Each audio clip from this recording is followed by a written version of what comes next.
A combat surgeon who treated gunshot wounds in active combat zones made a statement that stopped the internet cold. He said he would rather be shot by an AK-47 firing 7.62 by 39 than by an M4 carbine firing 5.56 NATO. The rifle the U.S. military has trusted for decades. The cartridge NATO built its entire infantry doctrine around. And a battlefield doctor said he would take that bullet over the Soviet one. That one sentence exposed something the rifle industry has been hiding for years. Not which round is deadlier, but why the answer changes completely depending on the rifle firing it, the barrel it comes out of, and the distance it travels. These two cartridges did not come from the same idea. They came from two completely different problems, an understanding that changes everything about how you read the debate.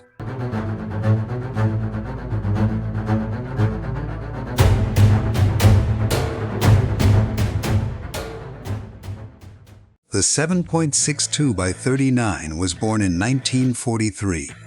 The Soviet Union was losing men at close range to German soldiers carrying a weapon called the Sturmgewehr 44, the first true assault rifle. It fired a shorter cartridge than a full battle rifle, but hit far harder than a pistol round. The Soviets took that concept and built their own version. Engineers N.M. Elizarov and B.V. Semin finalized the 7.62 by 39 mm M43 cartridge by the end of that year. The goal was not long-range accuracy. It was controllable lethality under 300 meters, in any climate, fired by soldiers with minimal training. By 1949, that cartridge was paired with the AK-47 and handed to the Soviet Army. By the 1960s, it was in the hands of armies and fighters across Asia, Africa, and the Middle East. The 5.56 came from a different kind of crisis. American soldiers in the early years of Vietnam were carrying M14 rifles chambered in 7.62 by 51 mm NATO. Powerful round, accurate rifle, but it was long, heavy, and almost impossible to control on full automatic. More importantly, soldiers could not carry enough ammunition. They were being outgunned by AK-carrying fighters, not because the Soviet bullet was better, but because those fighters could carry more of it and keep firing longer. In 1957, General Willard Wyman asked for a lighter option. Eugene Stoner at Armalite answered with the AR-15 and a .223 caliber cartridge that became the 5.56. Internal Army testing showed that 5 soldiers armed with AR-15s could match the firepower of 11 men carrying M14s. The weight savings from lighter ammunition made the difference. By 1980, NATO had standardized the 5.56 by 45 mm as its primary infantry cartridge. So from the start, the 7.62 by 39 was built for close-range reliability and mass production. The 5.56 was built to let soldiers carry more rounds and shoot more accurately at medium range. They were never racing for the same finish line. Every time the industry compares them as if they are equals in every category, it is skipping that foundational truth. First number the industry leads with is velocity. A standard 5.56 M193 round, a 55-grain bullet, leaves the muzzle of a 20-inch M16 barrel at around 3,250 feet per second. A standard 7.62 by 39 M43 round, a 123-grain bullet, leaves the muzzle of an AKM at around 2,350 feet per second. That 900 foot per second gap is real, and the AR-15 marketing world never lets you forget it. But here is what the velocity number does not tell you. The 5.56 cartridge is velocity dependent in a way the 7.62 by 39 is not. The 5.56 does not hurt targets the way the 7.62 by 39 does. Through mass and diameter, it hurts targets by going fast enough to fragment on impact.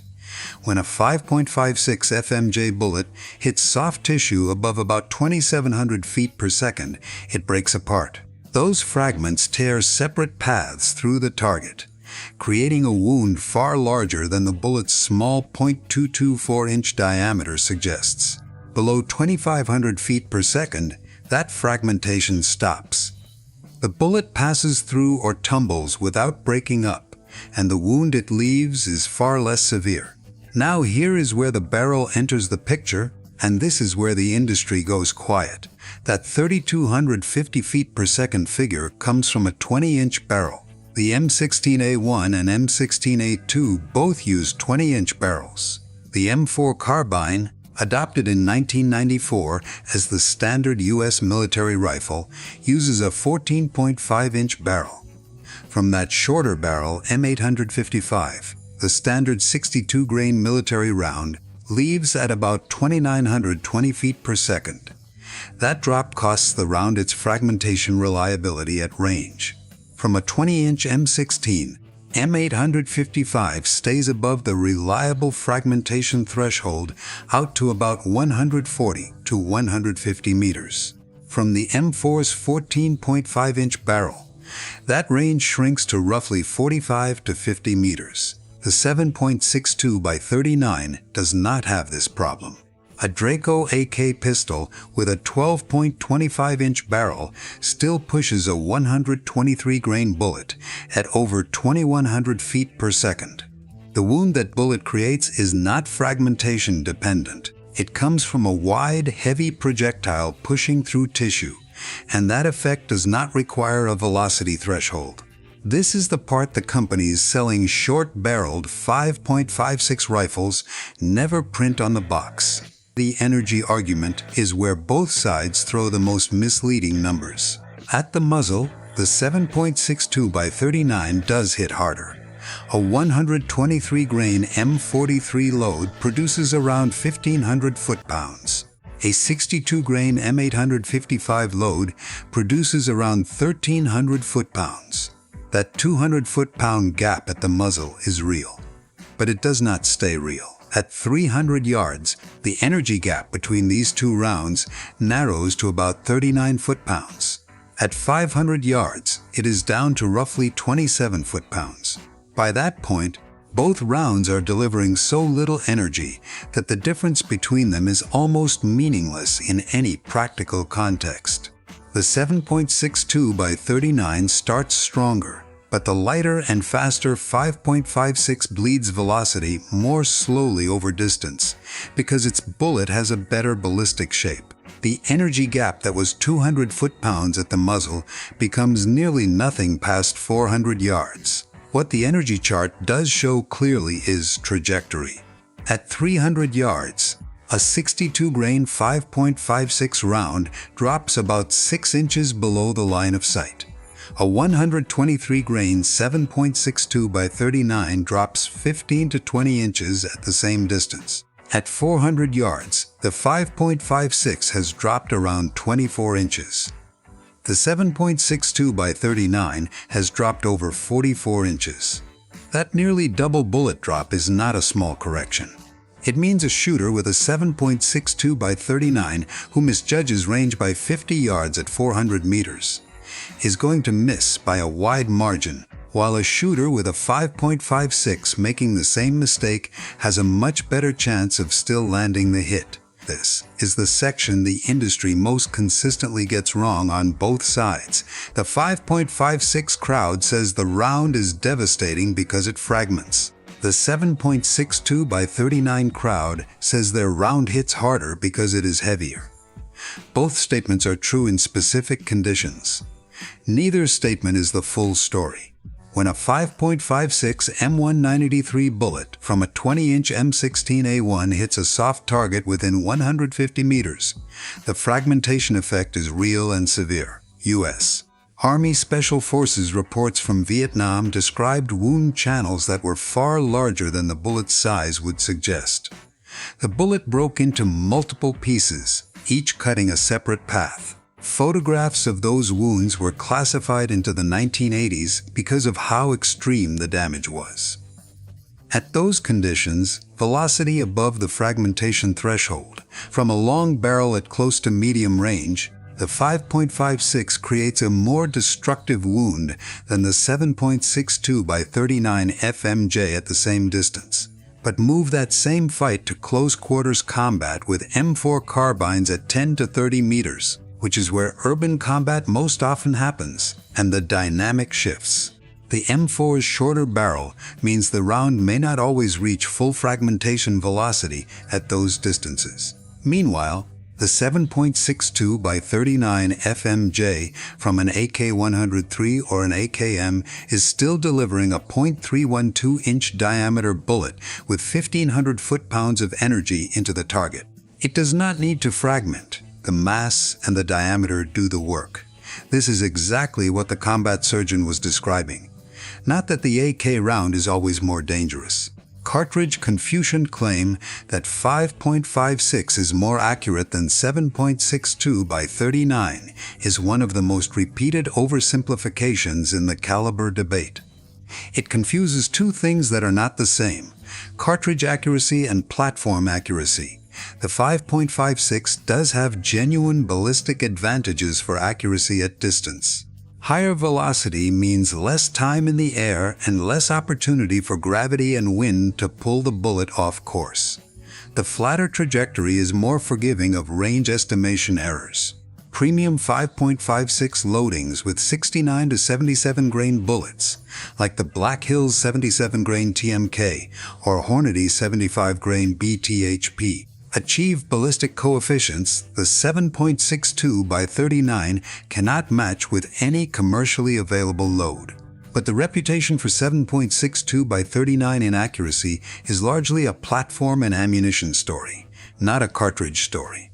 For decades, the most widely available 7.62 by 39 ammunition was steel-cased military surplus from Russian manufacturers like Tula and Wolf, made to military reliability standards, not accuracy standards. Pair that ammunition with a mass-produced AKM or a budget import WASR-10 with loose tolerances and a basic front post iron sight, and groups at 100 yards are going to be disappointing. That combination earned the 7.62 by 39 its reputation for poor accuracy. A well-built modern AK pattern rifle tells a different story. A Zastava ZPA PM70 or an Arsenal SLR 107FR with quality brass-cased ammunition can consistently produce 2 to 3 MOA groups at 100 yards. That is not match rifle precision, but it is combat accurate and more than enough for any practical defensive or hunting use within the round's real effective range. The Kalashnikov factory's own barrel endurance tests showed that AK barrels chambered in 7.62 by 39 maintained acceptable accuracy past 50,000 rounds fired, a number that most AR-15 barrels will never see in a lifetime of civilian use. The AK's reliability reputation is not fiction.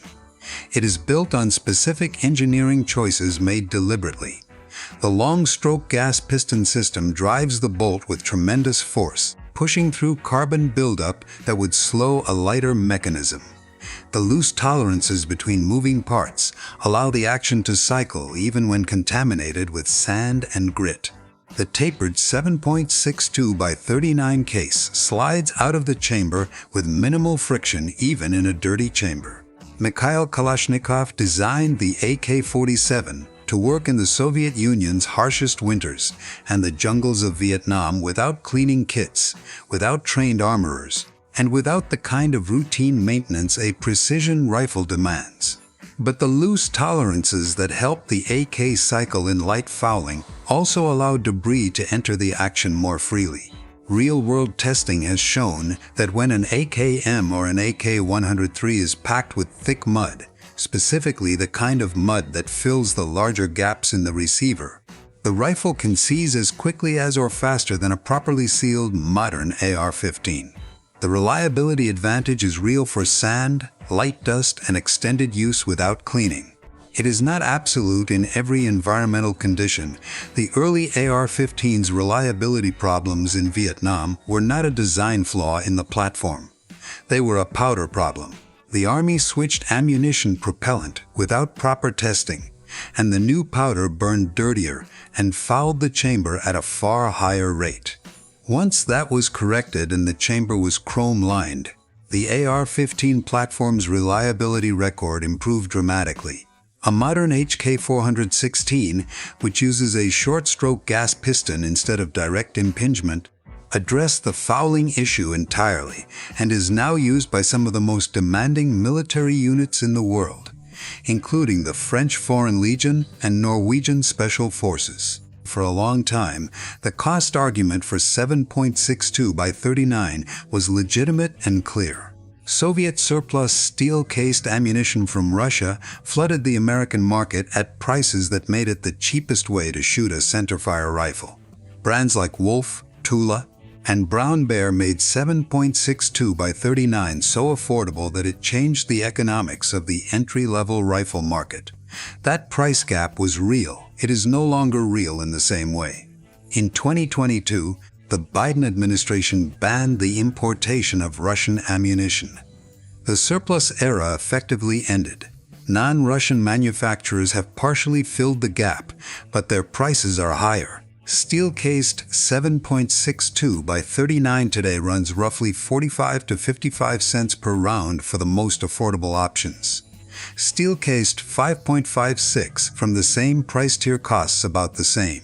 Brass-cased 7.62 by 39 is harder to find than brass-cased 5.56, and often costs more per round because the production volume is lower. The weight argument still matters, and the industry almost never discusses it directly. A 30-round magazine of 5.56 weighs about 1 pound. A 20-round magazine of 7.62 by 39 weighs about 1.1 pounds but holds 10 fewer rounds. A soldier carrying 7 magazines of 5.56 carries 210 rounds. A soldier carrying 7 magazines of 7.62 by 39 carries 140 rounds at roughly the same total weight. That is 70 extra rounds for the 5.56 carrier. This weight calculation was the primary reason the U.S. military switched from the M14 to the M16 in the first place. At the range, it translates to a longer training session before restocking, a lighter bag, and less fatigue through a full shooting day.